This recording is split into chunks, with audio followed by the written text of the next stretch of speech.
Hi, this is Melina, your insider on online dating. I'm here today to share with you a little bit about my story and my experiences in online dating so that hopefully you all can avoid some of the pitfalls and dangers and meet your soulmate. And I'd love to share with you about my experience as a serial dater for the past 4 years. With me is beautiful Brienne, moderator, and we're gonna just dive in and connect with you on some topics, including coasting today, and a little bit about who I am and my background. Hi, Brienne, how are you today? Awesome. Thank you so much for having me, Melina, my beautiful love goddess. I don't know what I would do without you. Thank you for coming on and helping me. And as a woman on the dating scene, I'd love for you to ask me any questions that I can, unpack for the audience and for you, and just share my experience. I've got lots of juicy stories. Awesome. I'm so glad to be here. I can't wait to dive into all those details. And ghosting, what a topic. Yes. Tell me more about you. Like, how did you get started in online dating? What inspired you to actually take that plunge and go online? I know so many people are scared of it. Yeah, great question, Brianne. I was petrified. You're talking to someone that was actually afraid of men completely. And the reason why I want to spread my experience, I want to tell my experience in my online dating, is because I started dating later in life. And I think for me, I have something I want to share with women in terms of my stories. The message is that it's never too late. And I decided after some really rough relationships that I was letting the past limit me and not really move into the future and have good experiences, because my experiences were not great with the online dating world. So when I started to shift, I found that dating was fun. And I started doing it more and more and more, to the point where I've dated actually a few hundred guys in the last 4 years. And it's happened later in life. And I just made it like my job. It was like a second career. It's been like a second career. And I want to just share the experiences, because I meet so many women that are afraid to put themselves out there for different reasons. And I'm here to tell you I was that girl, and I overcame it to the point where I've had amazing experiences online, positive, really positive experiences. And I just want to share my story. That is awesome. Thank you so much. I can't wait to hear more about it. So what I kind of hear you saying is, like, after the shift happened, you realized as well, it doesn't matter how old you are. Anyone can actually be successful online. Is that 100%, Brianne, yes. Not only it doesn't matter how old you are, doesn't matter how much you weigh, it doesn't matter like really what you so much look like. It really does have to do more with your energy. Your energy and your outlook and the mindset. That is really important to create a positive experience with not just online dating, but any dating. And I had tried and tried and tried and tried for years, and I would just have similar outcome, and it was disheartening. It was disheartening. I'd given up for a while, and yeah, so I decided to just date, and the goal became just date to have fun, to just be in the moment and enjoy the moment. And when that mindset shifted, the entire outcome shifted for me.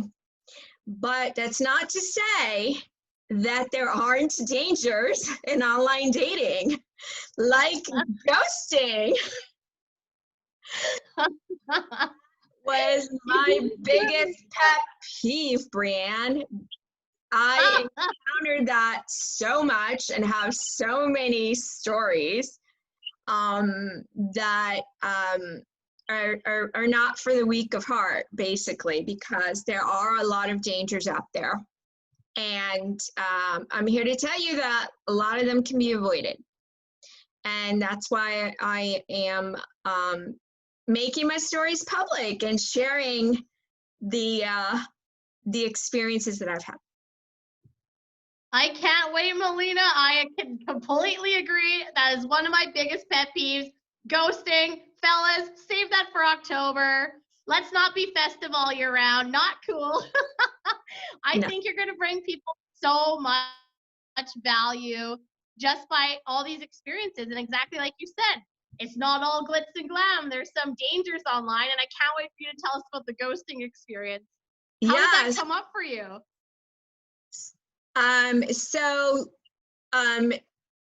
You know, guys ghost for different reasons, I realized, none of which are often have anything to do with the girl. You know, men come online. There's a lot of good men out there, but a lot of men have their own agenda. And instead of having to face, the primary thing is that why men ghost is that they are afraid to just tell you what they're thinking or feeling. They do not like hurting women. And they'd rather get trampled by a herd of elephants than to hurt a woman. So when they ghost you, it is not about you. It's about them. And oftentimes it's a blessing. So quick story about a date that I had where I wound up getting ghosted on my birthday. Yeah, so this is really interesting. So we went out on a date, real life guy, met him. So he was for real. I met him in my hometown for a drink. There was a connection. And one of the things that he said to me was his wife was dead. That's a big red flag, by the way, ladies. Big red flag. Not to say that everyone that is online, you know, may have not be widowed. That's not the case. But a lot of men play on our sympathy because as women, we want to give, we're nurturing, we're loving. And that tugs at our hearts, right? When you hear that someone, you know, in a significant person in someone's life died.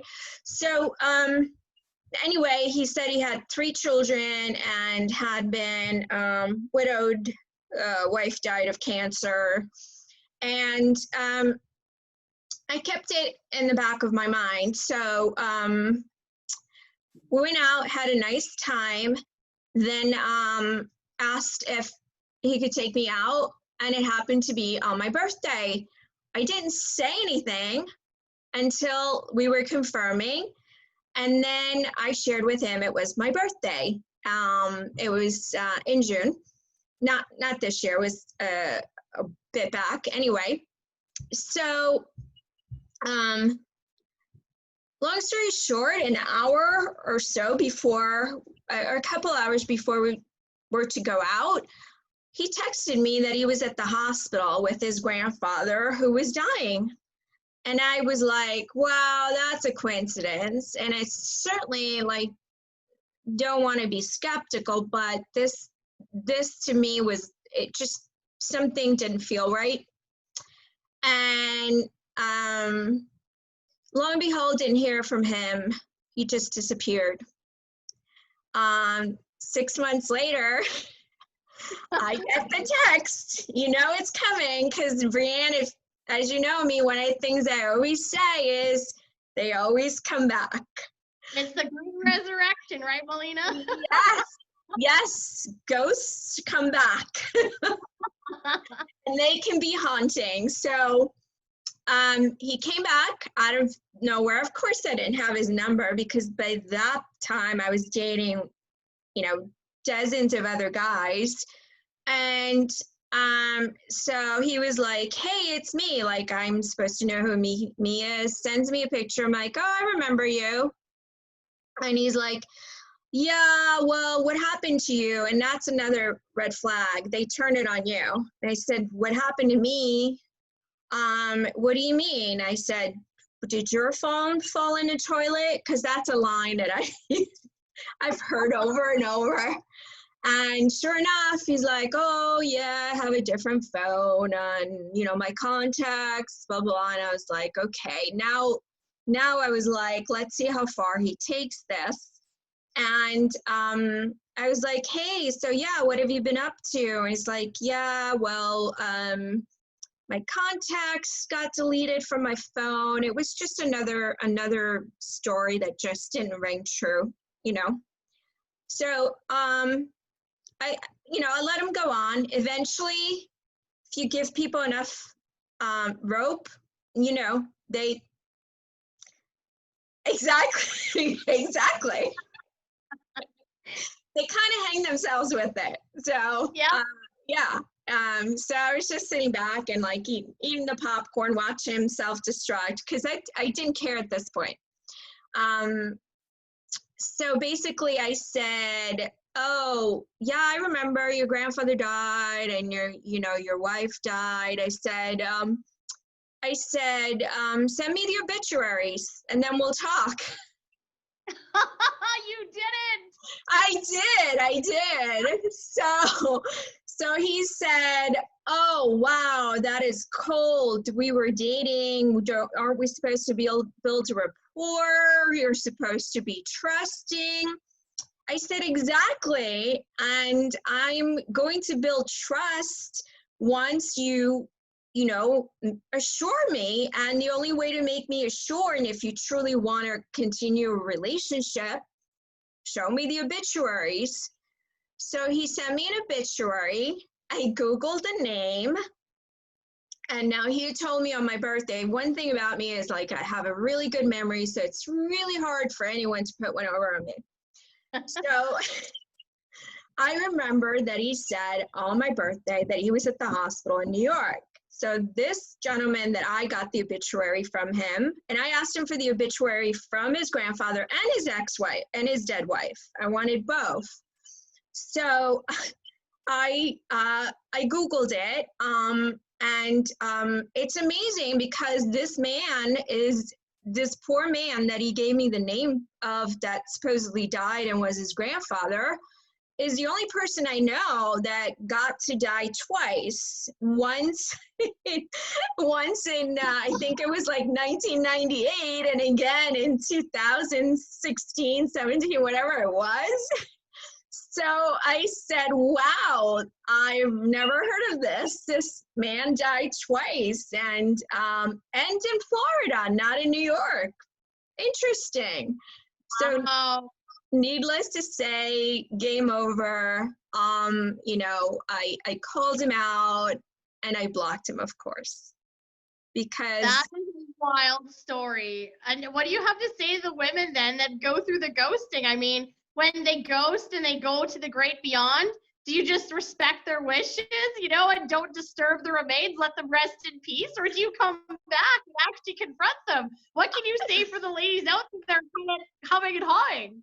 So, Brianne, really, so I'm a little different in the sense that I want more. I want to know. I'm curious. I want to know more about this story. So I have been known to not want to leave well enough alone. So I'll dig.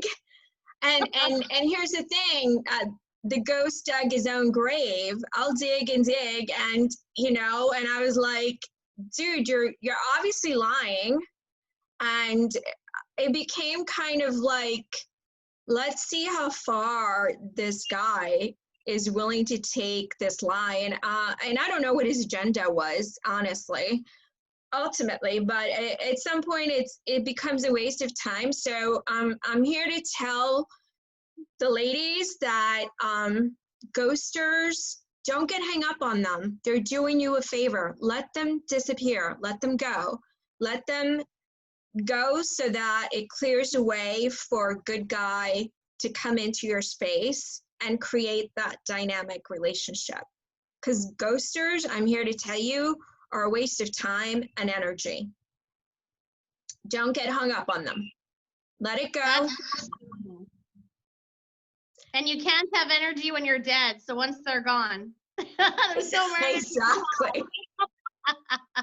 Let him be a ghost again. Go, yeah, just go. And the one thing I do want to say is one of the reasons too why I ask and take it as far as I did. So I've seen so many women be hurt and you know, wounded by online daters or relationships and these people that just don't have good intentions. And I made it my mission to like call out as many men as I could because I wanted them to see that this is not okay and that I'm a real person and there's this sense of anonymity online. There's no accountability and people take it to a different level where they're desensitized and it's not okay. You know, we're human beings, we have feelings, we hurt, especially us loving, nurturing women, and it's not okay for men to just be irresponsible with their feelings. So, I couldn't agree. Melina, if you don't mind, I have one last question for you. Yeah, Just let's do it. Get back a little bit. I know you kind of briefly touched upon, you know, we shouldn't take it personally because a lot of times ghosting doesn't have to do with us. So my question for you was getting the closure and digging a little bit deeper, no pun intended, a way that helped you not take it personally? Or what kind of tips do you have for the women out there so that they don't actually take it personally and they can move on and just let the ghost be a ghost? Yeah, so ask questions. Be inquisitive. Do not be afraid of asking questions. And, you know, always protect yourselves. And you know, people who lie will always trip themselves because they can't keep track of the lies. No one can keep track of their lies for long. You have to be really, really good. So ask questions. You have the right to ask questions. And if you don't get the answers, you know, move on. And even if you get an answer, if it doesn't feel right, trust your gut. Trust your gut. You can have great experiences online dating, but there's a lot of guys that don't have the best intentions for you, and don't let them use you. Don't fall into the traps. And one way to do that is to ask questions, stand your ground, have boundaries, and don't let these people in. Don't find yourself in a private setting with them. Don't invite them over until you get to know someone. There's so many things you can do to protect yourselves. So, and I'm here to share tips with you. Thank you so much for that. That's very valuable, actually. Ask questions and make sure you have boundaries and always follow your instinct. I appreciate that, Melina. I'll definitely remember that. Awesome. Well, this has been great. I look forward to our next episode. Thanks so much. I appreciate you asking questions as a woman out there dating online and organically. And I look forward to the next episode and to subscribe and find out more about my stories and my dating journey that's still ongoing to finding soulmate love and from an insider, and subscribe to my channel, and I look forward to the next video. Thanks so much, Brianne. Thank you, Melina. Thank you.